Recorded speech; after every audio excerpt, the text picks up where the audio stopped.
Alors les éléments qui font le courant, là, principalement en Atlantique, bon, c'est la marée, hein.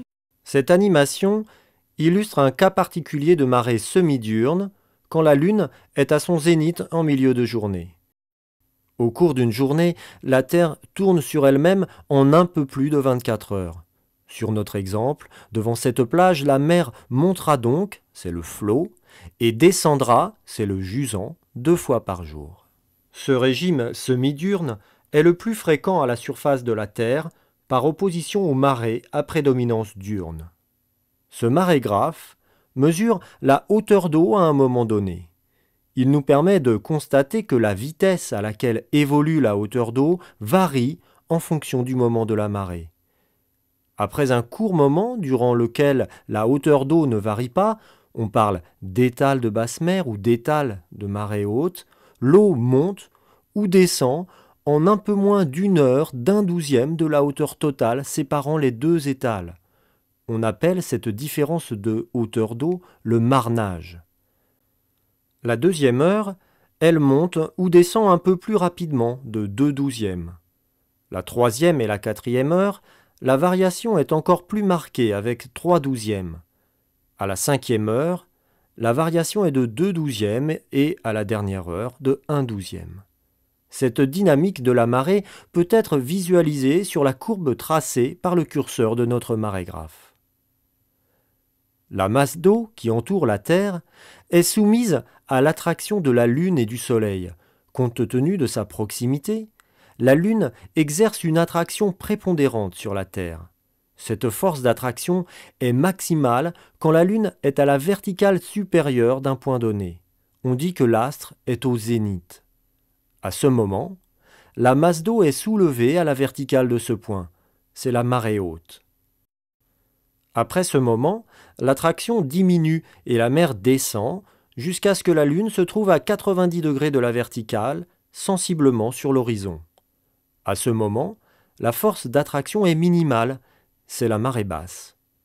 Mais la force est également maximale quand la Lune est à l'opposé du zénith. Après la marée basse, la mer remonte donc jusqu'à ce que la Lune soit dans cette position appelée nadir, avant de redescendre à nouveau avec le déplacement de la Lune vers l'horizon opposé. Le marnage varie dans le temps, mais également dans l'espace.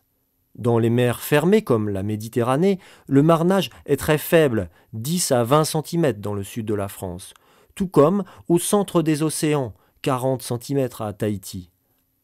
Alors que sur certaines côtes, le phénomène sera considérablement amplifié, comme en baie du Mont-Saint-Michel, où le marnage peut approcher les 16 mètres.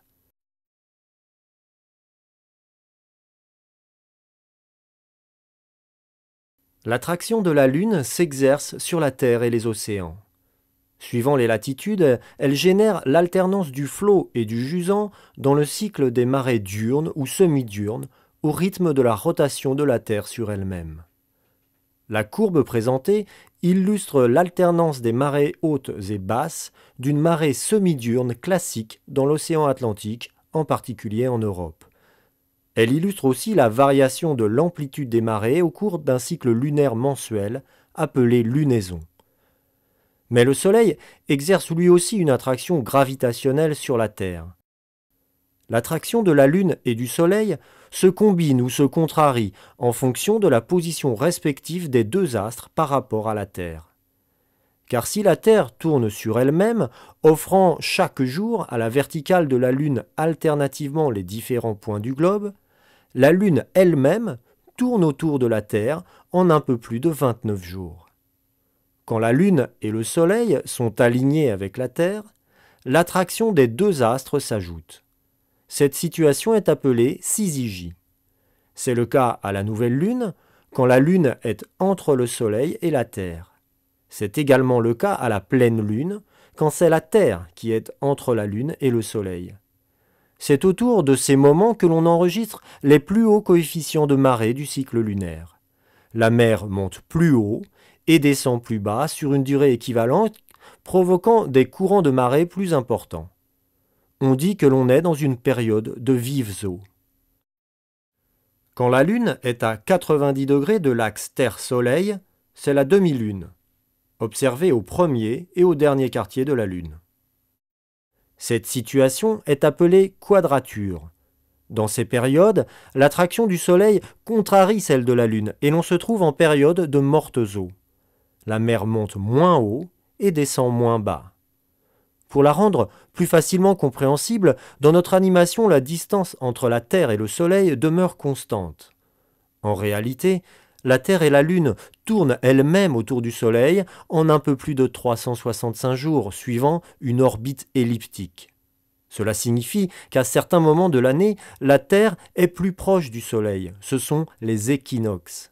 À ces périodes, l'attraction exercée par le Soleil se renforce et dans les phases de syzygie, on enregistre donc les plus grandes marées de l'année.